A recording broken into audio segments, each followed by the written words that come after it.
ദൈവത്തിന്റെ വലിയ തിരുനാമത്തിന് മഹത്വം ഉണ്ടായിരിക്കട്ടെ. എല്ലാ സംപ്രേക്ഷകർക്കും യേശുക്രിസ്തുവിന്റെ നാമത്തിൽ സ്നേഹവന്ദനം. ഇന്ന് നമുക്ക് ചിന്തിക്കാനുള്ള വിഷയം പരിശുദ്ധനായ പൗലോസ്ലീഹ കൊരിന്ത്യർക്ക് എഴുതിയ 1-ാം ലേഖനം 1-ാം അധ്യായം 18-ാമത്തെ വാക്യം. ക്രൂശിന്റെ വചനം നശിച്ചു പോകുന്നവർക്ക് ഭോഷത്വവും രക്ഷിക്കപ്പെടുന്ന നമുക്കോ ദൈവശക്തിയുമാകുന്നു. നമുക്കറിയാം, ക്രിസ്തീയ ജീവിതത്തിന്റെ അടിസ്ഥാനം കുരിശാണ്. അത് നമ്മളുടെ വിജയത്തിന്റെ അടയാളമാണ്, വീണ്ടെടുപ്പിന്റെ കൊടിയാണ്, രക്ഷയുടെ ആയുധമാണ്. ഒരു ദേവാലയത്തിൽ ഏറ്റവും പ്രധാനപ്പെട്ട ഉപകരണം കുരിശാണ്. ഒരു പള്ളിക്കെട്ടിടത്തിൽ ഏറ്റവും പ്രധാനപ്പെട്ട ഉപകരണം കുരിശാണ്. ഒരു ത്രോണോസിലെ ഏറ്റവും പ്രധാനപ്പെട്ട ഉപകരണം കുരിശാണ്. പട്ടക്കാർ ജനങ്ങളെ ആശീർവദിക്കുന്നത് കുരിശിന്റെ ആകൃതിയിലാണ്. കാസായും ബേലാസായും പടിഞ്ഞാറോട്ട് എഴുന്നള്ളിക്കുന്ന വേളയിൽ വിശുദ്ധ കുർബാനയിൽ പട്ടക്കാരൻ അവ പിടിക്കുന്നത് കുരിശിന്റെ ആകൃതിയിലാണ്. കാരണം എല്ലാ അനുഗ്രഹങ്ങളും നമുക്ക് ലഭിക്കുന്നത് കുരിശിലൂടെയാണ്. മനുഷ്യവർഗത്തിന്റെ വീണ്ടെടുപ്പിന് വേണ്ടി നമ്മുടെ കർത്താവ് സഹിച്ച എല്ലാ വേദനകളുടെയും സഹനത്തിന്റെയും ത്യാഗത്തിന്റെയും ഒക്കെയും പ്രതീകമാണ് കുരിശ്. അതുകൊണ്ടാണ് ദുഃഖവെള്ളിയാഴ്ച നമസ്കാരങ്ങൾ നാം ചൊല്ലുന്നത്. ഞങ്ങളുടെ ആത്മത്തിന് ഇതിനാലെ രക്ഷയുണ്ടായി എന്ന ഈ സ്ലീബായെ നാം കുമ്പിടുന്നു. കുരിശ് നമ്മുടെ രക്ഷയുടെ ആയുധമാണ്. എല്ലാ അനുഗ്രഹങ്ങളും സമാധാനവും വീണ്ടെടുപ്പും നമുക്ക് ലഭിക്കുന്നത് ഈ കുരിശിലൂടെയാണ്. കാലിത്തൊഴുത്ത് മുതൽ കാൽവറി വരെ നമ്മുടെ കർത്താവിന്റെ ജീവിത അനുഭവങ്ങളുടെ എല്ലാ വശങ്ങളെയും വൽക്കരിക്കുന്നതാണ് കുരിശ്. എന്നാൽ അനേകം ആളുകൾ ഇന്ന് കുരിശിനെ കാണുന്നത് കേവലം ഒരു അടയാളമായിട്ടാണ്. ചില ആളുകളെ സംബന്ധിച്ച് അവർ ആഭരണമാണ്. നമ്മളെ സൗകര്യം പോലെയൊക്കെ എടുത്ത് അണിയാനും അല്ലാത്തപ്പോൾ ഊരി വയ്ക്കാനുമുള്ള ആഭരണമായി അതിനെ കാണുന്നവരുണ്ട്. ചില ആളുകളെ സംബന്ധിച്ച് അതൊരു ആയുധമാണ്. ക്രിസ്തീയ സഭയുടെ തന്നെ ഇരുണ്ട ചില ചരിത്രങ്ങളിൽ കുരിശ് ആയുധമായി ഉപയോഗിച്ചിട്ടുള്ള കാലങ്ങളുണ്ട്. ചിലരെ സംബന്ധിച്ച് ഇതൊരു ആദായ മാർഗമാണ്. ചില പള്ളികളിലൊക്കെയും കുരിശൻ തൊട്ടികളൊക്കെ സ്ഥാപിച്ചിട്ട് അത് നഷ്ടമാണ് എന്ന് പറയുമ്പോൾ നാം മനസ്സിലാക്കുന്നത് എന്താണ്? ഇപ്പൊ ലാഭനഷ്ടങ്ങളുടെ അടിസ്ഥാനത്തിൽ കുരിശിനെയും കുരിശിന്റെ സന്ദേശത്തെയും ഒക്കെ മനസ്സിലാക്കുന്ന ആളുകളുണ്ട്. ചില ആളുകൾക്ക് ഇത് അടയാളമാണ്, ചിലർക്ക് അലങ്കാരമാണ്, ചിലർക്ക് ആയുധമാണ്, ചിലർക്ക് ആദായമാണ്, ചിലർക്ക് ആഭരണമാണ്. ചില ആളുകൾ ഇതിനെ അപമാനമായി കാണുന്നവരുണ്ട്. കുരിശ് ധരിക്കുന്നതും കുരിശ് വരയ്ക്കുന്നതും ആ നാമം പറയുന്നത് പോലും അപമാനമായി മോശമായി കാണുന്ന ആളുകൾ ക്രിസ്തീയ ചിന്താഗതിയിൽ തന്നെയുണ്ട്. എന്നാൽ പരിശുദ്ധനായ പൗലോസ്ലീഹ ഗലാത്യ ലേഖനം 6-ാം അധ്യായം 14-ാം വാക്യത്തിൽ ഇങ്ങനെ പറയുന്നുണ്ട്: എനിക്കോ നമ്മുടെ കർത്താവായ യേശുക്രിസ്തുവിന്റെ ക്രൂശിലല്ലാതെ പ്രശംസിപ്പാനിട വരരുത്. മറ്റെന്തിലെല്ലാം പ്രശംസിക്കാനും പുകഴാനുമുള്ള ഒരു മനുഷ്യനാണ് പറയുന്നത്, എനിക്ക് പ്രശംസിപ്പാൻ കർത്താവിന്റെ കുരിശല്ലാതെ മറ്റൊന്നുമില്ല. അതുകൊണ്ടാണ് പൗലോസ്ലീഹ പറയുന്നത്, ക്രൂശിന്റെ വചനം നശിച്ചു പോകുന്നവർക്ക് ഭോഷത്വവും രക്ഷിക്കപ്പെടുന്ന നമുക്കോ ദൈവശക്തിയുമാണ്. ലോകത്തിന് ഇത് ഭോഷത്വമാണ്, ലോകത്തിന് ഇത് അപമാനമാണ്, ലോകത്തിന് ഇത് ആയുധമോ ആദായമാർഗവുമാണ്. പക്ഷെ ദൈവമക്കളെ സംബന്ധിച്ച്, ഒരു ദൈവ പൈതലിനെ സംബന്ധിച്ച് കുരിശ് അവനെ രൂപാന്തരപ്പെടുത്തുന്ന, അവനെ പുതിയ സൃഷ്ടിയാക്കി മാറ്റുന്ന, അവന്റെ ജീവിതത്തിന് പുതിയ ദിശാബോധം നൽകുന്ന, പുതിയ തീരുമാനങ്ങൾ എടുക്കാൻ അവനെ പ്രേരിപ്പിക്കുന്ന, പുതിയ മനുഷ്യനാക്കുന്ന, സമൂലമായി അവനെ പരിവർത്തനം ചെയ്യുന്ന ദൈവത്തിന്റെ അത്ഭുതകരമായ പരിവർത്തനത്തിന്റെ ഉറവിടമാണ് ഈ കുരിശ്. ക്രൂശിന്റെ വചനം നശിച്ചു പോകുന്നവർക്ക് ഭോഷത്വവും രക്ഷിക്കപ്പെടുന്ന നമുക്കോ ദൈവത്തിന്റെ ശക്തിയുമാണ്. ഇന്ന് നമുക്ക് ചിന്തിക്കാനുള്ളത് ഈ കുരിശ് നമ്മുടെ ജീവിതത്തിൽ വരുത്തുന്ന ചില പരിവർത്തനങ്ങളെ കുറിച്ചാണ്. ഒന്നാമതായി, ഈ കുരിശ് നമ്മളെ അനുരഞ്ജനത്തിലേക്ക് നയിക്കുന്നു. കുരിശിന് 2 ദണ്ഡുകളാണുള്ളത്. ഒന്ന് മുകളിൽ നിന്ന് താഴേക്കുള്ളതും മറ്റൊന്ന് വശങ്ങളിലേക്കുള്ളതും. ഇത് എന്തിന്റെ സൂചനയാണ്? മുകളിൽ നിന്ന് താഴേക്കുള്ള ദണ്ഡ് അത് സ്വർഗത്തെയും ഭൂമിയെയും തമ്മിൽ ബന്ധിപ്പിക്കുന്നതാണ്. യാക്കോബ് കണ്ട ഗോവേണി പോലെ സ്വർഗത്തെയും ഭൂമിയെയും തമ്മിൽ ബന്ധിപ്പിക്കുന്ന ദണ്ഡ് മനുഷ്യനും ദൈവവും തമ്മിൽ നിലനിന്നിരുന്ന ഭിന്നത എന്നേക്കുമായി മാറിപ്പോവുകയാണ്. എന്താണ് ഈ ഭിന്നതയുടെ അടിസ്ഥാനം, ഭിന്നതയുടെ കാരണം? യെശയ്യാപ്രവചനം 59:2 പറയുന്നു, നിങ്ങളുടെ അകൃത്യങ്ങൾ അത്രേ നിങ്ങളെയും നിങ്ങളുടെ തമ്മിൽ ഭിന്നിപ്പിച്ചിരിക്കുന്നത്. അപ്പോൾ ഈ ഭിന്നതയ്ക്ക് പരിഹാരം ഉണ്ടാകണമെങ്കിൽ അകൃത്യം മാറിപ്പോകണം. കർത്താവായ യേശുക്രിസ്തു കാൽവരി കുരിശിൽ സഹിച്ച യാഗത്തിലൂടെ, താൻ വഹിച്ച യാതനകളിലൂടെ ഈ അകൃത്യം എന്നേക്കുമായി നീങ്ങിപ്പോയി. അകൃത്യത്തിന് പരിഹാരം വന്നു. അകൃത്യത്തിന് പരിഹാരം വന്നപ്പോൾ ദൈവവും മനുഷ്യനും തമ്മിലുള്ള ഭിന്നത മാറിപ്പോയി. ദൈവസന്നിധിയിലേക്ക് മനുഷ്യന് പ്രവേശനമുണ്ടായി. ദൈവസന്നിധിയിലേക്ക് കടന്നു വന്നവന്റെ മുമ്പിൽ ഇരുന്നു കൊണ്ട് അബ്ബാ പിതാവേ എന്ന് നോക്കി വിളിച്ച് പ്രാർത്ഥിക്കാനുള്ള വലിയ അവകാശവും ഭാഗ്യവും എനിക്കും നിങ്ങൾക്കും ലഭിച്ചത് നമ്മുടെ കർത്താവായ യേശുക്രിസ്തുവിന്റെ കാൽവരി കുരിശിലെ യാഗത്താലാണ്. വശങ്ങളിലേക്കുള്ള ദണ്ഡ് അത് മനുഷ്യനും തമ്മിലുള്ള ഭിന്നത മാറിപ്പോയതിന്റെ സൂചനയാണ്. ഞാനും എന്റെ അയൽക്കാരനും തമ്മിൽ, ഞാനും എന്റെ സഹോദരനും തമ്മിൽ, ഞാൻ ജീവിക്കുന്ന ചുറ്റുപാടും തമ്മിൽ ഞാൻ അധിവസിക്കുന്ന ഈ പ്രപഞ്ചവുമായി അങ്ങനെ എല്ലാ വിധത്തിലും മനുഷ്യനെ അകറ്റി നിർത്തുന്ന, മനുഷ്യനെ വേർതിരിച്ചു നിർത്തുന്ന എല്ലാ തരത്തിലുള്ള വേർപാടുകളും ഭിന്നതകളും ഇടിച്ചു കളഞ്ഞ് ഇരുപക്ഷത്തെയും ഒന്നാക്കി തീർക്കുന്ന വലിയ അനുരഞ്ജനത്തിന്റെ ഐക്യത്തിന്റെ പ്രതീകമാണ് ഈ കുരിശ്. അതുകൊണ്ടാണ് 2 കൊരിന്ത്യർ 5-18 വാക്യത്തിൽ പൗലോസ്ലീഹ ഇങ്ങനെ പറയുന്നത്, അവൻ നമ്മെ ക്രിസ്തുമൂലം തന്നോട് നിരപ്പിന്റെ ശുശ്രൂഷ നമ്മെ ഭരമേൽപ്പിച്ചിരിക്കുന്നു. പ്രിയപ്പെട്ടവരെ, എന്നെയും നിങ്ങളെയും ദൈവം ഭരമേൽപ്പിച്ചിരിക്കുന്നത് ഈ നിരപ്പിന്റെ അനുരഞ്ജനത്തിന്റെ ശുശ്രൂഷയാണ്. ഈ കുരിശ് വരയ്ക്കുമ്പോൾ, അത് വഹിക്കുമ്പോൾ, അത് ധരിക്കുമ്പോൾ, ഈ കുരിശിന്റെ നാമം പ്രഘോഷിക്കുമ്പോൾ എന്റെയും നിങ്ങളുടെയും മനസ്സിലുണ്ടാകേണ്ട ചിന്ത ഇതാണ്: ഈ ലോകത്തിൽ അനുരഞ്ജനത്തിന്റെ ശുശ്രൂഷകരായി, അനുരഞ്ജനത്തിന്റെ കൂദാശ അനുഷ്ഠാനകരായി ദൈവം എന്നെയും നിങ്ങളെയും വിളിച്ചിരിക്കുന്നു.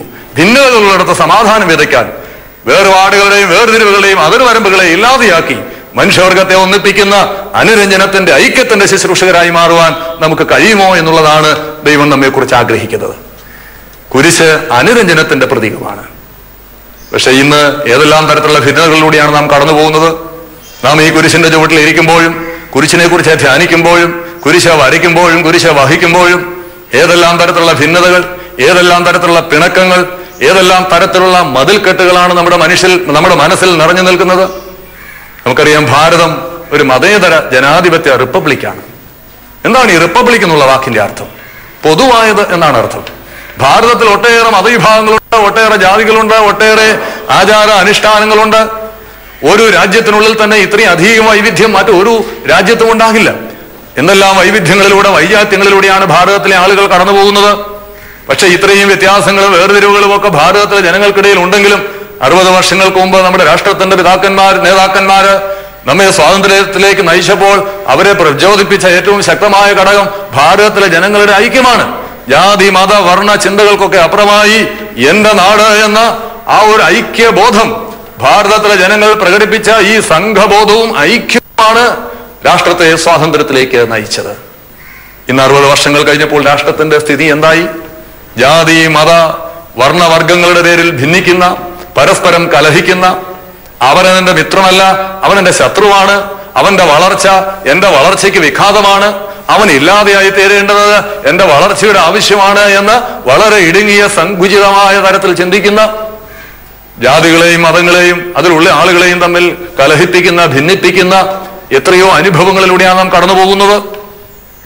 പ്രിയപ്പെട്ടവരെ, പൊതുവായ ലക്ഷ്യങ്ങളില്ലാത്ത, പൊതുവായ താല്പര്യങ്ങളില്ലാത്ത, സംഘബോധമില്ലാത്ത, എന്തിനും ഏതിനും കലഹിക്കുകയും ശിഥിലീകരിക്കുകയും ചെയ്യുന്ന വളരെ അനൈക്യമുള്ളൊരു സമൂഹമായി നമ്മൾ മാറുകയാണ്. യഥാർത്ഥത്തിൽ ആദിമസഭയുടെയും ചിത്രം ഇതായിരുന്നു, വളരെ ഐക്യമുള്ള ഒരു സമൂഹം. അപ്പോസ്തല പ്രവൃത്തികൾ സഭയെക്കുറിച്ച് പറയുന്ന വളരെ മനോഹരമായൊരു സാക്ഷ്യമുണ്ട്. വിശ്വസിച്ചവരെല്ലാം ഒന്നിച്ചിരുന്നു, എല്ലാം പൊതുവായെന്നെണ്ണി. എന്താണ് വിശ്വാസത്തിന്റെ ലക്ഷണം? വിശ്വാസികളുടെ ലക്ഷണം എന്താണ്? അവർ ഒന്നിച്ചിരിക്കും, അവർക്കുള്ളതെല്ലാം പൊതുവാണ്. അവരുടെ സങ്കടവും സന്തോഷവും എല്ലാം പൊതുവായി മാറുമ്പോൾ അപ്പോഴാണ് നാം വിശ്വാസികളുടെ കൂട്ടമായി, ഐക്യബോധമുള്ള ഒരു സമൂഹമായി മാറുന്നത്. ഇന്ന് ആരാധനയ്ക്കൊക്കെ നാം വരുമ്പോൾ പള്ളിയിൽ വന്ന് ഒരു നിശ്ചിത സ്ഥാനത്ത് നിന്ന് പ്രാർത്ഥിച്ചിട്ട് പോകുന്നു. കൂട്ടമായി നമുക്ക് ആരോടും പ്രത്യേകിച്ച് ആഭിമുഖ്യമൊന്നുമില്ല, ആർക്കും നമ്മളോട് പ്രത്യേകിച്ച് താല്പര്യമില്ല. നമ്മൾ ഏതെങ്കിലും വിഷയമോ പ്രയാസങ്ങളുമായി ദിവസനയിൽ വന്ന് കരഞ്ഞ് പ്രാർത്ഥിച്ചു പോകുന്നു. നമ്മളുടെ വിഷയം മറ്റാരുടെയും വിഷയമല്ല, മറ്റാരുടെയും വിഷയം നമ്മളുടെ വിഷയമല്ല. വല്ലാതെ ഒറ്റപ്പെട്ടു പോകുന്ന ഒരു മാനസികാവസ്ഥയിൽ, ഒന്ന് പങ്കുവയ്ക്കാൻ ആരുമില്ലാതെ, നമ്മുടെ വേദനകളും നമ്മുടെ സങ്കടങ്ങളും നമ്മുടെ സന്തോഷങ്ങളും ആരോടും തുറന്നു പറയാനാകാത്ത വിധത്തിൽ വല്ലാതെ ഒറ്റപ്പെട്ടു പോകുന്ന ഒരു മനുഷ്യന്റെ മാനസികാവസ്ഥ എത്ര ഭയങ്കരമായിരിക്കും. നമുക്കറിയാം, എല്ലാ മനുഷ്യനും അടിസ്ഥാനപരമായി ചില ഭയങ്ങളുണ്ട്. എന്തായിരിക്കും ഒരു മനുഷ്യന്റെ ഏറ്റവും വലിയ ഭയം? മരണഭീതിയാണ്. മനുഷ്യന് മാത്രമല്ല, എല്ലാ ജീവികൾക്കുമുണ്ട്. ഇന്ന് ലോകത്ത് നടക്കുന്ന പരീക്ഷണങ്ങളും അന്വേഷണങ്ങളും ഒക്കെ നമ്മളുടെ മരണം കുറെ പോയെന്ന, വെന്റിലേറ്ററിൽ കിടക്കുന്ന മനുഷ്യന്റെയും ആഗ്രഹം കുറെ കാലം കൊണ്ട് ജീവിച്ചിരിക്കണം എന്നാണ്. അതായത് മരണഭയം മനുഷ്യനുമുണ്ട്. അങ്ങനെയെങ്കിൽ എന്തുകൊണ്ടാണ് ചില ആളുകൾ ആത്മഹത്യ ചെയ്യുന്നത്? ഒരു വർഷം 15 ലക്ഷം പേര് ആത്മഹത്യ ചെയ്യുന്നുണ്ട്. ഓരോ 40 സെക്കൻഡിലും ഒരാൾ വീതം ആത്മഹത്യ ചെയ്യുന്നുണ്ട്. അപ്പൊ അവർക്ക് എന്തില്ല? മരണഭയമില്ല. എന്ന് പറഞ്ഞാൽ അതിന്റെ അർത്ഥം ഈ മരണഭയത്തെക്കാളും മറ്റെന്തോ വലിയൊരു ഭയം അവരെ അലട്ടുന്നുണ്ട്. മരണഭയത്തെക്കാളും അവരെ അലട്ടുന്ന, അവരെ വേദനിപ്പിക്കുന്ന ഒരു ഭയമുണ്ടെങ്കിൽ അതെന്തായിരിക്കും? എനിക്ക് ആരുമില്ല എന്ന ചിന്തയാണ്. ആരുമില്ലാത്ത ഒരാള് എന്തിന് ജീവിച്ചിരിക്കണം? ആർക്ക് വേണ്ടി ജീവിച്ചിരിക്കണം? മദർ തെരേസ ഇങ്ങനെ പറയുന്നുണ്ട്, ജീവിച്ചിരിക്കാൻ മിനിമം ഒരു കാരണം വേണം. എന്നെ സ്നേഹിക്കാൻ ഒരാൾ വേണം, എനിക്ക് സ്നേഹിക്കാൻ ഒരാൾ വേണം. ഊഷ്മളമായ ഒരു സ്നേഹബന്ധമെങ്കിലും ഈ ഭൂമിയിൽ അവശേഷിച്ചിരിക്കാത്ത ഒരു മനുഷ്യന് ജീവിച്ചിരിക്കാനാകില്ല. എന്നെ സ്നേഹിക്കാൻ ഒരാളില്ലെങ്കിൽ, എനിക്ക് സ്നേഹിക്കാൻ ഒരാളില്ലെങ്കിൽ, എന്റെ വേദനകളും സങ്കടങ്ങളും പങ്കുവയ്ക്കാൻ, ആ മാറിലൊന്ന് തലോടി, ആ മാറിലൊന്ന് ചാരി, എന്റെ വേദനകളും എന്റെ ക്ലേശങ്ങളും ഒക്കെ ഒന്ന് പങ്കുവെക്കാൻ ഒരു മനുഷ്യനില്ലാതെ പോകുന്ന ഒരാളുടെ മാനസികാവസ്ഥ എത്ര ക്ലേശകരമായിരിക്കും. എന്നെ സ്നേഹിക്കാൻ ഒരാൾ വേണം, എനിക്ക് സ്നേഹിക്കാൻ ഒരാൾ വേണം. 2003 അമേരിക്കയിലെ ഗോൾഡൻ ഗേറ്റ് പാലത്തിൽ നിന്ന് ഒരാള് താഴേക്ക് ചാടി ആത്മഹത്യ ചെയ്തു. ആത്മഹത്യ ചെയ്യുന്നതിന് നിമിഷങ്ങൾക്ക് മുമ്പ് ആ മനുഷ്യൻ ആ പാലത്തിനോട് ചേർന്ന് നിൽക്കുന്ന ഒരു അപ്പാർട്ട്മെന്റിൽ ഇങ്ങനെ ഒരു ആത്മഹത്യാ കുറിപ്പ് കോറിയിട്ടു. I am going to walk through this bridge. If one person smiles at me on the way, I will not jump. ഞാൻ ഈ പാലത്തിലൂടെ നടക്കാൻ പോവുകയാണ്. അക്കരെ എത്തുന്നതിന് മുമ്പ് ആരെങ്കിലും എന്നെ നോക്കി ഒന്ന് പുഞ്ചിരിച്ചാൽ ഞാൻ ചാടില്ല. പക്ഷെ ഈ മനുഷ്യൻ ചാടി ആത്മഹത്യ ചെയ്തു. എന്തായിരിക്കും കാരണം? അവനെ നോക്കി ഒന്ന് പുഞ്ചിരിക്കാൻ പോലും ആരുമില്ല. ഒരു പുഞ്ചിരി ഒരു മനുഷ്യന്റെ ജീവിതത്തിൽ വരുത്തുന്ന മാറ്റം എത്ര ഭയങ്കരമാണ്. ദേവാലയത്തിൽ വരുന്ന ഒരു മനുഷ്യനെ നോക്കി ഒന്ന് പുഞ്ചിരിക്കുമ്പോൾ, അല്ലെങ്കിൽ ക്ഷീണിച്ച ശരീരവും ക്ലേശപൂർണമായ മുഖവുമായി നമ്മുടെ അടുക്കിലേക്ക് വരുന്ന ഒരു മനുഷ്യനെ നോക്കി എന്തുണ്ട് വിശേഷം, എന്താണ് നിന്റെ പ്രശ്നം, ഇത് ചോദിക്കാൻ ഒരാളില്ലെങ്കിൽ, അവനെ നോക്കി ഒന്ന് പുഞ്ചിരിക്കാൻ ഒരാളില്ലെങ്കിൽ, അവന്റെ വേദനകളും സങ്കടങ്ങളും ഒന്ന് തുറന്നു പറയാൻ ഒരാളില്ലെങ്കിൽ, അവൻ എങ്ങനെയാണ് ഈ ലോകത്ത് ജീവിക്കാനാകുക? നമ്മുടെ സങ്കടങ്ങളും സന്തോഷങ്ങളും പൊതുവായി മാറണം. അപ്പോഴാണ് നാം വിശ്വാസികളുടെ കൂട്ടമായി മാറുന്നത്. സഭ എന്ന് പറയുന്നത് ഒരു ബിൽഡിംഗ് അല്ല. Church is not a building, it is the body of our Jesus Christ. യേശു ക്രിസ്തുവിന്റെ ശരീരമാണ് നമ്മുടെ സഭ. യേശു ക്രിസ്തുവിന്റെ ശരീരമാണ് സഭ എന്ന് പറയുമ്പോൾ ഈ സഭയിലെ ഒരു അംഗത്തിനുണ്ടാകുന്ന പ്രശ്നം ഈ സഭയുടെ മുഴുവൻ പ്രശ്നമാണ്. നമ്മളുടെ ശരീരത്തിന്റെ ഏതെങ്കിലും ഒരു അവയവത്തിനുണ്ടാകുന്ന വേദന ശരീരത്തിന്റെ മുഴുവൻ വേദനയായി മാറുന്നത് പോലെ ഈ സഭയിലെ ഒരംഗത്തിനുണ്ടാകുന്ന വേദന ഈ ശരീരത്തിന്റെ മുഴുവൻ വേദനയായി മാറുകയാണ്. അതുപോലെ തന്നെയാണ് ഈ ശരീരത്തിന്റെ ഒരവയവത്തിനുണ്ടാകുന്ന സന്തോഷം, നന്മ ആ ശരീരത്തിന് മുഴുവൻ സന്തോഷമായി മാറുന്നത് പോലെ ഈ സഭയിലെ ഒരംഗത്തിനുണ്ടാകുന്ന സന്തോഷം ഈ സഭയുടെ മുഴുവൻ സന്തോഷമായി മാറുകയാണ്. നമ്മുടെ സന്തോഷവും സങ്കടങ്ങളും ഏറ്റെടുക്കാൻ ആളുകൾ ഉണ്ടാകണം. ഒരു സ്വാന്തനം, ഒരു തലോടൽ, ഒരു പുഞ്ചിരി, ഒരു നല്ല സന്ദർശനം, ഒരു നല്ല വർത്തമാനം, തക്ക സമയത്തുള്ള ഒരു ഇടപെടൽ, പോട്ടെ സാരമില്ല എന്നൊരാശ്വാസ വചനം ഒരു മനുഷ്യന്റെ ജീവിതത്തിൽ ഉണ്ടാക്കുന്ന മാറ്റം എത്ര വലുതാണ്. എത്ര പേരെ ഈ സമൂഹത്തിൽ ജീവിതത്തിലേക്ക് മടക്കി കൊണ്ടുവരാൻ നമുക്ക് സാധിക്കും. എനിക്കാരുമില്ല എന്ന് വിലയിരുത്തുന്ന ഒരു മനുഷ്യൻ അവൻ തുടർച്ചയായി അങ്ങനെ പറയുന്നു എന്ന് പറഞ്ഞാൽ അതിന്റെ അർത്ഥം അവൻ ആത്മഹത്യയിലേക്ക് നീങ്ങുന്നു എന്നാണ്. അങ്ങനെ ആരുമില്ലാതെ ഈ ലോകത്ത് നിരാശരായി ഒറ്റപ്പെട്ട് കഴിയുന്ന അനേകം മനുഷ്യരെ ജീവിതത്തിലേക്ക് മടക്കി കൊണ്ടുവരുവാനും സമൃദ്ധമായ ജീവന്റെ അവകാശികളാക്കി മാറ്റാനുള്ള വലിയ ഉത്തരവാദിത്വവും വലിയ നിയോഗവുമാണ് ദൈവം എന്നെയും നിങ്ങളെയും ഭരമേൽപ്പിച്ചിരിക്കുന്നത്. ഈ കുരിശ് ഈ തരത്തിൽ മനുഷ്യ മനസ്സുകളെ അകറ്റി നിർത്തുന്ന, ഒരാളുടെ സങ്കടവും സന്തോഷവും പങ്കുവയ്ക്കാനാകാതെ മനുഷ്യർ ഒറ്റപ്പെട്ടു പോകുന്ന തുരുത്തുകളായി മാറുന്ന അവസ്ഥയിൽ നിന്ന് അവനെ ഐക്യത്തിന്റെ, അനുരഞ്ജനത്തിന്റെ, കൂട്ടായ്മയുടെ അനുഭവത്തിലേക്ക് കൊണ്ടുവരാൻ ഈ കുരിശ് നിരന്തരമായി നമ്മെ പ്രചോദിപ്പിച്ചുകൊണ്ടിരിക്കുകയാണ്. ഈ കുരിശ് നമ്മെ അനുരഞ്ജനത്തിലേക്ക് നയിക്കുന്നതാണ്. രണ്ടാമതായി ഈ കുരിശ് അത് വഹിക്കുന്നവരെ പ്രസിദ്ധരാക്കി മാറ്റുന്നു. വിശുദ്ധ ലൂക്കോസിന്റെ സുവിശേഷം 23-ാം അധ്യായം അതിന്റെ 26-ാം വാക്യത്തിൽ ഇപ്രകാരം നാം വായിക്കുന്നു: അവർ അവനെ കൊണ്ടുപോകുമ്പോൾ വയലിൽ നിന്ന് വരുന്ന കുറേനക്കാരനായ ശീമോനെ കൊണ്ട് അവന്റെ കുരിശ് ചുമപ്പിച്ച് അവന്റെ പിന്നാലെ നടക്കുമാറാക്കി. യേശുവിന്റെ കുരിശ് ചുമന്ന ശീമോനെ കുറിച്ചാണ് അവിടെ പറയുന്നത്. യഥാർത്ഥത്തിൽ ഈ ശീമോന് യേശുവിന്റെ കുരിശ് ചുമക്കേണ്ട കാര്യമൊന്നുമില്ല. മാത്രമല്ല, ഒരു യഹൂദനെ സംബന്ധിച്ച് ഈ കുരിശ് ശാപത്തിന്റെ പ്രതീകമാണ്. ഗലാത്യലേഖനം 3-ാം അധ്യായം 13-ാം വാക്യത്തിൽ പറയുന്നുണ്ട്, മരത്തിന്മേൽ തൂങ്ങുന്നവനെല്ലാം ശപിക്കപ്പെട്ടവനാണ്. ശാപകരമായ കുറ്റകൃത്യങ്ങൾ ചെയ്യുന്ന ആളുകളെ ഭൂമിയിൽ വെച്ച് കൊന്നാൽ മണ്ണ് പോലും ശപിക്കപ്പെടും. അങ്ങനെ മണ്ണിനും ആകാശത്തിനും മധ്യേ വെച്ച് ഇവരെ ഒടിക്കാൻ വേണ്ടി പേർഷ്യക്കാർ കണ്ടുപിടിച്ചൊരു സംവിധാനമാണ് ഈ കുരിശ്. ശിമോൻ അറിയാൻ, ഞാൻ ഈ കുരിശ് ചുമന്നാൽ ഞാനും എന്റെ കുടുംബവും എന്റെ തലമുറകളും ശപിക്കപ്പെടും. പക്ഷെ പടയാളിയുടെ നിർബന്ധം കൊണ്ടാണ് ശിമോൻ ഈ കുരിശെടുത്ത് തോളിൽ വയ്ക്കുന്നത്. അവൻ ഈ കുരിശും വഹിച്ചുകൊണ്ട് കർത്താവിന്റെ പിന്നാലെ പോയി. കാൽവരിയിലെത്തിയപ്പോൾ ഈ കുരിശ് ശിമോൻ കർത്താവിന് കൈമാറി. വളരെ നന്ദിയോടെ, കൃതാർത്ഥതയോടെ കർത്താവ് ഈ കുരിശേറ്റ് വാങ്ങി. എന്നിട്ട് വളരെ നന്ദി സൂചകമായി ഈ ശിമോനെ കർത്താവ് ഒന്ന് നോക്കി. ആ നോട്ടം അവന്റെ അന്തരംഗങ്ങളിലേക്ക് തുളച്ചു കയറി. അവിടെ നിന്ന് ശിമോൻ മടങ്ങിപ്പോകുന്നത് കുറേനക്കാരനായ ശിമോനായിട്ടല്ല, യേശു ക്രിസ്തുവിന്റെ കുരിശ് ചുമന്ന് അനുഗ്രഹിക്കപ്പെട്ട ശിമോനായിട്ടാണ്. ശിമോനെ പിന്നെ നമ്മൾ കാണുന്നത് റോമാലേഖനം 16-ാം അധ്യായം 13-ാം വാക്യത്തിലാണ്. അവിടെ ഇപ്രകാരം എഴുതിയിരിക്കുന്നു: കർത്താവിൽ പ്രസിദ്ധനായ രൂഫോസിനെയും എനിക്ക് അമ്മയായ അവന്റെ അമ്മയെയും വന്ദനം ചൊല്ലുവീൻ. ആരാണ് കർത്താവിൽ പ്രസിദ്ധനായ ഈ രൂഫോസ്? ഈ രൂഫോസ് ശീമോന്റെ മകനാണ്. അവനുണ്ടായ പരിവർത്തനം എത്ര വലുതാണ്. ഈ ശീമോനും അവന്റെ കുടുംബവും കർത്താവിൽ പ്രസിദ്ധരായി. മാത്രമല്ല, ക്രിസ്ത്യാനിക്ക് ആ പേര് കിട്ടിയ അന്ത്യോക്യ എന്ന സ്ഥലത്ത് അവിടെ പോയി സുവിശേഷം പറഞ്ഞത് ഈ ശീമോന്റെ കുടുംബക്കാരാണ്, കുറേനക്കാരാണ്. അവർ സുവിശേഷത്തിന്റെ വക്താക്കളായി മാറി. അവർ കർത്താവിൽ പ്രസിദ്ധരായി. അവനും അവന്റെ കുടുംബവും അവന്റെ ശേഷിക്കുന്ന ആളുകളെല്ലാം കർത്താവിൽ പ്രസിദ്ധരായി മാറി. അവർ സുവിശേഷത്തിന്റെ വക്താക്കളായി മാറി. ഈ കുരിശ് അത് വഹിക്കുന്നവരെ, അവന്റെ കുടുംബത്തെ പ്രസിദ്ധരാക്കി മാറ്റുന്നു.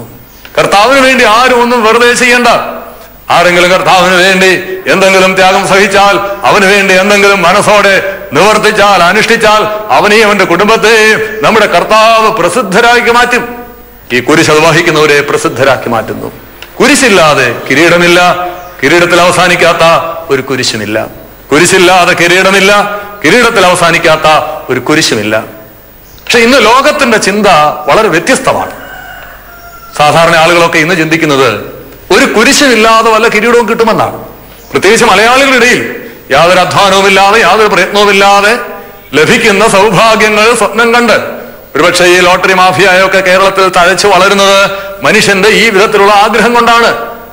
അല്പസ്വല്പം മുടക്കി വലിയ സമ്പാദ്യങ്ങളും വലിയ സൗഭാഗ്യങ്ങളും ഒക്കെ നേടിത്തരുന്ന ആ വലിയ ദിവസം സ്വപ്നം കണ്ടുകൊണ്ടാണ് പല ആളുകളും ജീവിക്കുന്നത്. വലിയ അധ്വാനവും പ്രയത്നവുമില്ലാതെ തട്ടിപ്പ് കൊണ്ടും വെട്ടിപ്പ് കൊണ്ടും കുരുട്ടുബുദ്ധി കൊണ്ടും സൂത്രപ്പണി കൊണ്ടും മറ്റുള്ളവരുടെ പോക്കറ്റിലിരിക്കുന്ന പൈസ എങ്ങനെ അടിച്ചു മാറ്റാം, ഇതാണ് മലയാളിയുടെ ഗവേഷണം. കഠിനാധ്വാനം ആവശ്യമുള്ള ഒരു മേഖലകളിലും ജോലിക്കാരെ കിട്ടാനില്ല. അധ്വാനത്തിന്റെ മഹത്വം മലയാളികൾ മറന്നുപോയി. അതുകൊണ്ടാണ് ഒരുപക്ഷെ രൂക്ഷമായ ഭക്ഷ്യക്ഷാമവും ഒക്കെ നമ്മുടെ നാട്ടിൽ ഉണ്ടാകുന്നത്. ഒരു വർഷം കേരളത്തിലെ ആളുകൾക്ക് മുഴുവൻ ആഹാരം കഴിക്കണമെങ്കിൽ 40 ലക്ഷം ടൺ നെല്ല് ഉൽപ്പാദിപ്പിക്കപ്പെടണം. പക്ഷെ കേരളത്തിൽ ഉൽപ്പാദിപ്പിക്കപ്പെടുന്നത് കേവലം 6.5 ലക്ഷം ടൺ നെല്ല് മാത്രമാണ്. 85% ഭക്ഷ്യക്കമ്മിയുള്ള ഒരു സംസ്ഥാനമായി കേരളം മാറി. ആന്ധ്രയിൽ നിന്നും തമിഴ്നാട്ടിൽ നിന്നും ബംഗാളിൽ നിന്നുമൊക്കെ അരി കയറ്റിയ ലോറി ഇവിടെ വന്നില്ലെങ്കിൽ മലയാളികൾ പട്ടിണിയിലാകുന്ന സ്ഥിതിയിലേക്ക് മാറി. മുഹമ്മദ് നബി പറയുന്നുണ്ട്, സ്വന്തം കൈകൊണ്ട് അധ്വാനിച്ചുണ്ടാക്കിയതിനേക്കാൾ ശ്രേഷ്ഠമായ ഒരു ആഹാരവും ആരും ഇതുവരെ കഴിച്ചിട്ടില്ല. അധ്വാനത്തിന്റെ മഹത്വം തിരിച്ചറിഞ്ഞ് തട്ടിപ്പ് കൊണ്ടും സൂത്രപ്പണി കൊണ്ടും കുരുട്ടുബുദ്ധി കൊണ്ടും ജീവിച്ചു പോകാമെന്നുള്ള നിലയിൽ നിന്ന് മലയാളികൾ മാറി വരണം. അധ്വാനിക്കാതെ കിട്ടുന്ന സൗഭാഗ്യങ്ങളെ കുറിച്ചാണ് മലയാളികൾ ഇന്ന് സ്വപ്നം കണ്ടുകൊണ്ടിരിക്കുന്നത്. നമ്മുടെ കുഞ്ഞുങ്ങളൊക്കെ ഈ ഒരു സാഹചര്യമാണ് നമ്മുടെ കുഞ്ഞുങ്ങൾ ഇന്ന് അന്വേഷിക്കുന്നത്. ഈ തരത്തിലുള്ള ഒരു അനുഭവത്തെ കുറിച്ചാണ്. ഇതൊക്കെ അവരും പഠിച്ചു വെച്ചിരിക്കുകയാണ്. നമുക്കറിയാം, പഴയ കാലങ്ങളിലൊക്കെ പഠിക്കുന്ന കുട്ടികൾ എന്തുമാത്രം കഷ്ടപ്പെട്ട് എത്രയോ രാത്രികൾ പകലാക്കി അങ്ങനെയാണ് അവർ പഠിക്കുന്നത്. ഉറക്കമിളച്ചും കഷ്ടപ്പെട്ടുമൊക്കെ പഠിച്ച കാലങ്ങളുണ്ട്. ഇന്നത്തെ കുട്ടികളോടൊക്കെ ചോദിച്ചാൽ അറിയാം, ഒന്നും പഠിച്ചില്ലെങ്കിലും ജയിച്ചു പോകുന്ന, കേവലം പരീക്ഷാ പേപ്പറിൽ നമ്പറിട്ട് വെച്ച് അവർക്കറിയാവുന്ന എന്തെങ്കിലുമൊക്കെ എഴുതി വെച്ചാൽ മാത്രം ജയിച്ചു പോകുന്ന ഒരു സാഹചര്യത്തിലേക്ക് നമ്മുടെ വിദ്യാഭ്യാസം മാറി വരികയാണ്. അത് വളരെ അപകടകരമായ ഒരു സ്ഥിതിയാണ്. പക്ഷെ ഒന്ന് നമ്മുടെ കുഞ്ഞുങ്ങൾ മനസ്സിലാക്കണം, ഉന്നതമായ നിലയിലെത്തിയിരിക്കുന്ന പല ആളുകളും ആരെങ്കിലുമൊക്കെ സൗജന്യമായി കൊടുത്ത മാർക്കിന്റെയോ മോഡറേഷൻ കിട്ടിയ മാർക്കിന്റെയോ ഒന്നും ബലത്തിലല്ല. അവർ രാത്രികൾ പകലാക്കി രക്തം വിയർപ്പാക്കി കഠിനാധ്വാനത്തിന്റെ മഹത്വം തിരിച്ചറിഞ്ഞതുകൊണ്ടാണ് ഉന്നതമായ സ്ഥാനങ്ങളിലെത്തിയത്. അധ്വാനത്തിന്റെ മഹത്വം തിരിച്ചറിയാത്ത, കഠിനാധ്വാനത്തിലൂടെ അനുഭവത്തിലൂടെ കടന്നു പോകാത്ത ഒരാളും ജീവിതത്തിന്റെ ഉയർച്ചകളിൽ എത്തിച്ചേരില്ല. കുരിശില്ലാതെ കിരീടമില്ല. കിരീടത്തിൽ അവസാനിക്കാത്ത ഒരു കുരിശുമില്ല. പ്രിയപ്പെട്ടവരെ, നമ്മുടെയൊക്കെ ജീവിതത്തിൽ ഈ കുരിശുകളുണ്ട്. യഥാർത്ഥത്തിൽ വിവാഹ കുദാശയിൽ സ്ത്രീക്കും പുരുഷനും വാഴ്ത്തി കൊടുക്കുന്നത് കുരിശാണ്. കല്യാണം എന്ന് പറയുന്നത് തന്നെ ഒരു കുരിശാണ്. ചില സ്ത്രീകളൊക്കെ പറയല്ലേ, ഈ മനുഷ്യൻ ഒരു കുരിശായി മാറിയെന്ന്. ചില പുരുഷന്മാരൊക്കെ പറയും, ഇവളൊരു കുരിശായി തീർന്നു. മറ്റു ചില സ്ത്രീകളൊക്കെ പറയാറുണ്ട്, ഞാൻ ഒറ്റ ഒരുത്തി ആയതുകൊണ്ടാണ് ഈ മനുഷ്യന്റെ കൂടെ ജീവിച്ചു പോകുന്നത്. യഥാർത്ഥത്തിൽ വാസ്തവമാണ്. ഈ മനുഷ്യന്റെ കൂടെ ജീവിക്കാൻ പറ്റിയ ഈ ലോകത്തിൽ ഒരു സ്ത്രീയെ ഉണ്ടാവുള്ളൂ, അത് നിങ്ങളാണ്. ഒരു പുരുഷന്റെ സ്വഭാവവും ശീലങ്ങളും അവന്റെ താല്പര്യങ്ങളും അത് മനസ്സിലാക്കി അവനോട് ചേർന്ന് നിൽക്കാൻ ഈ ലോകത്ത് കഴിയുന്ന ഏക സ്ത്രീ നിങ്ങളാണ്. അത് ദൈവത്തിന്റെ ഒരു പദ്ധതിയാണ്. ദൈവം വളരെ പർട്ടിക്കുലറായി നിങ്ങളെ തെരഞ്ഞെടുത്ത് ആ മനുഷ്യനോട് കൂട്ടിച്ചേർത്തിരിക്കുകയാണ്. അല്ലെങ്കിൽ നിങ്ങളുടെ സ്വഭാവവും നിങ്ങളുടെ വാശിയും നിങ്ങളുടെ അഹങ്കാരവും അതൊക്കെ അംഗീകരിച്ചു തരുന്ന, അതിനോട് ചേർന്ന് പോകാനും അതിനെ മനസ്സിലാക്കാനും കഴിയുന്ന ഏക പുരുഷൻ നിങ്ങളുടെ ഭർത്താവാണ്. ദൈവം വളരെ പ്രത്യേകതകളോടെ നിങ്ങളെ സൃഷ്ടിച്ച് ദൈവത്തിന്റെ ഹിതപ്രകാരം നിങ്ങളെ കൂട്ടിച്ചേർത്തതാണ്. ദൈവത്തിന്റെ പദ്ധതിയാണ്. ദൈവം നോക്കുന്നത് ദൈവം കൂട്ടിച്ചേർത്തതിനോടുള്ള നിന്റെ പ്രതികരണം എന്താണ്. ജീവിതത്തിൽ ദൈവം കൂട്ടിച്ചേർത്തിയ അനുഭവങ്ങളോട്, നിന്നെ ആക്കി വെച്ചിരിക്കുന്ന സ്ഥാനങ്ങളോട് നിന്റെ പ്രതികരണവും നിന്റെ അതിനോടുള്ള സമീപനവും എന്താണ്? ആ കുരിശുകളോടുള്ള നിന്റെ സമീപനമാണ് നിന്റെ അനുഗ്രഹവും നിന്റെ ഭാവിയും ഒക്കെ നിശ്ചയിക്കുന്നത്. പഴയ നിയമത്തിൽ വളരെ മനോഹരമായ ഒരു ഉദാഹരണമുണ്ട്. നമുക്കറിയാം, രൂത്തിന്റെ പുസ്തകത്തിൽ നാം വായിക്കുന്നുണ്ട്, നവോമി അവളുടെ ഭർത്താവ് മരിച്ചുപോയി, 2 ആൺമക്കളുണ്ടായിരുന്നു, മരിച്ചുപോയി. ഈ ഭർത്താവ് മരിച്ചുപോയ സ്ത്രീ 2 മരുമക്കളെ വിളിച്ചിട്ട് അവരോട് പറഞ്ഞു, മക്കളെ, എന്റെ ഭർത്താവ് മരിച്ചുപോയി, എന്റെ ആൺമക്കൾ മരിച്ചുപോയി, ഇനി എനിക്ക് വളരെ കുറച്ച് കാലമേ ഉള്ളൂ. പക്ഷെ നിങ്ങളുടെ കാര്യം അതുപോലല്ല. നിങ്ങൾ ചെറുപ്പക്കാരികളാണ്, സുന്ദരികളാണ്, നിങ്ങൾക്ക് ഇനിയും ഭർത്താക്കന്മാരെ കിട്ടും, കുടുംബമുണ്ടാകും, നിങ്ങൾ നിങ്ങളുടെ അപ്പന്മാരുടെ അടുക്കലേക്ക് തിരിച്ചു പോകണം. ഒരു മരുമകൾക്ക് അത് വളരെ താല്പര്യമായി തോന്നി. ഓർപ്പ അവൾ അമ്മാവിയമ്മയെ കെട്ടിപ്പിടിച്ച് ചുംബനം കൊടുത്ത് അവളുടെ വഴിക്ക് പോയി. പക്ഷെ മറ്റേ മരുമകൾ രൂത്ത്, അവൾ പറഞ്ഞു, എന്റെ അമ്മാവിയമ്മ അങ്ങനെ പറയരുത്, വയസ്സുകാലത്ത് ഞാൻ നിന്നെ ഒറ്റയ്ക്ക് വിടില്ല, ഒരിക്കലും തന്നെ ഞാൻ ഒറ്റയ്ക്ക് അയക്കില്ല. നീ പോകുന്നിടത്ത് ഞാൻ പോകും, നീ പാർക്കുന്നിടത്ത് ഞാൻ പോകും, നീ പാർക്കുന്നിടത്ത് ഞാൻ പാർക്കും. നിന്റെ ദൈവം എന്റെ ദൈവം, നിന്റെ ജനം എന്റെ ജനം. മരണത്താലല്ല നമ്മളെ വേർപെടുത്താൻ ഒരു ശക്തിക്കും കഴിയില്ല. ഈ അമ്മാവിയമ്മ ആഗ്രഹിക്കുന്നത് മരുമക്കളുടെ സന്തോഷമാണ്. വയസ്സുകാലത്ത് എന്നെ ചൊല്ലി അവരുടെ ജീവിതം നശിപ്പിക്കണം എന്ന സ്വാർത്ഥ ചിന്തയൊന്നും ഈ അമ്മായിയമ്മയ്ക്കില്ല. മരുമക്കളുടെ നന്മയും അവരുടെ സന്തോഷവും മാത്രം ആഗ്രഹിക്കുന്ന ഒരു അമ്മായിയമ്മ. അതേസമയം അമ്മാവിയമ്മയുടെ കണ്ണ് നിറയരുത് എന്നാഗ്രഹിക്കുന്ന ഒരു മരുമകൾ. വയസ്സുകാലത്ത് അവൾക്കൊരാശ്രയം ഉണ്ടാകാതിരിക്കാൻ അവൾ അനുവദിക്കുന്നില്ല. നിന്നെ ഞാൻ ഒറ്റയ്ക്ക് വിടില്ല, നീ പോകുന്നിടത്തേക്ക് ഞാൻ വരും, മരണത്താലല്ല നമ്മളെ വേർപെടുത്താൻ ആർക്കും കഴിയില്ല എന്ന ദൃഢനിശ്ചയമുള്ള ഒരു മരുമകള്. മരുമക്കളുടെ സന്തോഷം അന്വേഷിക്കുന്ന അമ്മായിയമ്മ, അമ്മാവിയമ്മയുടെ സന്തോഷം മാത്രം ആഗ്രഹിക്കുന്ന, കാക്ഷിക്കുന്ന ഒരു മരുമകള്. യഥാർത്ഥത്തിൽ ഇതാണ് സന്തോഷകരമായ ഒരു ക്രിസ്തീയ കുടുംബം. ഇവർ 2 പേരും കൂടെ ബേത്ലഹേമിൽ ചെന്നു. ജീവിക്കാൻ നിവർത്തിയില്ല. രൂത്ത് ബോവാസിന്റെ വയലിൽ കാലാപറക്കാൻ പോയി. അവിടെ അവൾക്ക് വേണ്ടുന്ന എല്ലാ സൗകര്യങ്ങളും ബോവാസ് ചെയ്തു കൊടുത്തു. ഇതൊക്കെ കണ്ട് സ്തബ്ധയായി പോയി രൂത്ത്. അവൾ ബോവാസിന്റെ അടുക്കൽ വന്ന് അവന്റെ കാൽക്കൽ വീണിട്ട് ചോദിച്ചു, യജമാനനെ, ഈ സൗകര്യങ്ങളൊക്കെ ഒരുക്കി തരാൻ ഈ പാവപ്പെട്ട പുറജാതി എന്തുള്ളൂ?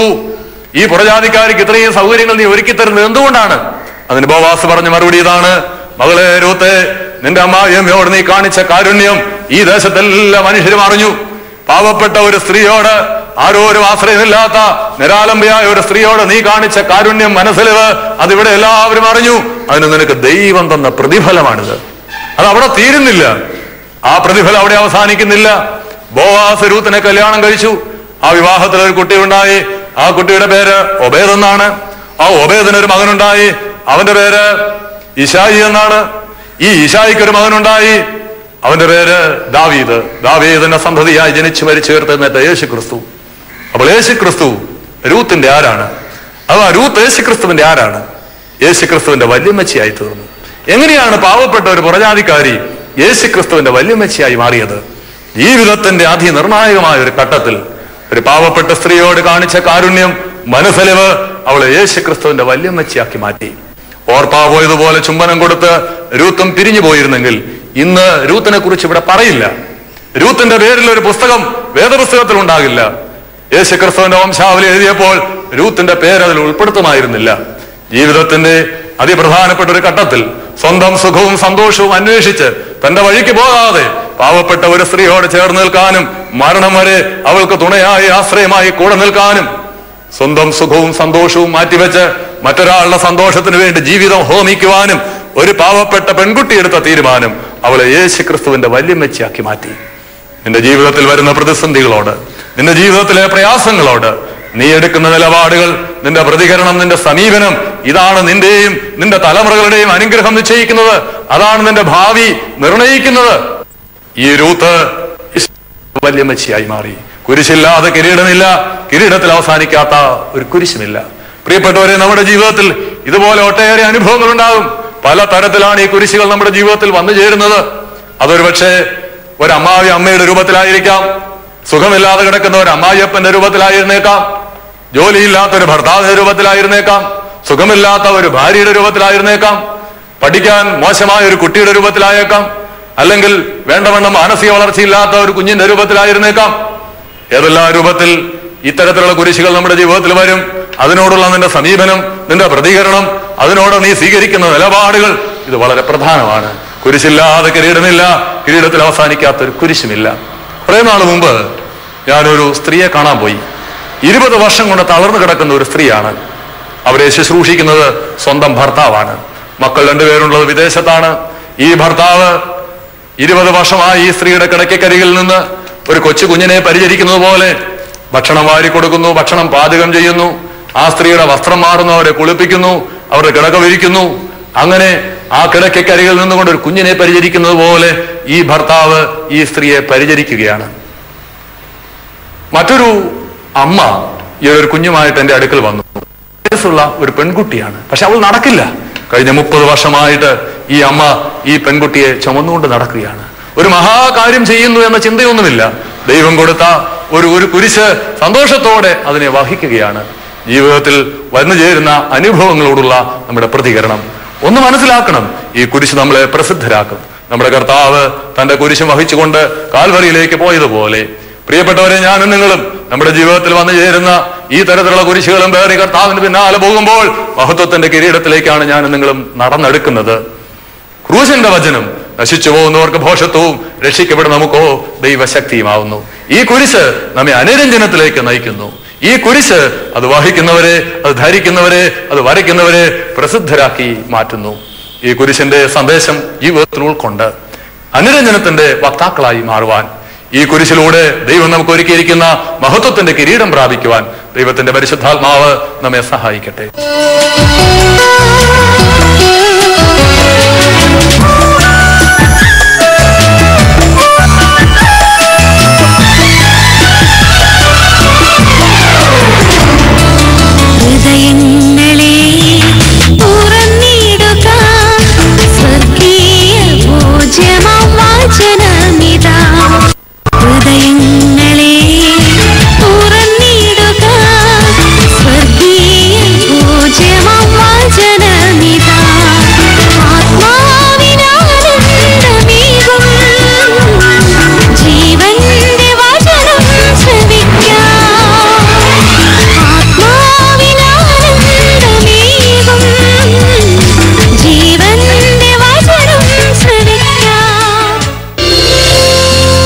മനുഷ്യന്റെ കഠിനാധ്വാനമല്ല അവനെ ദൈവത്തിലെത്തിക്കുന്നത്, ഏതു വികാരത്തോടുകൂടിയാണ് അത് നിറവേറ്റുന്നത് എന്നതാണ്. വിശുദ്ധ ഫ്രാൻസിസ് സാലസ്.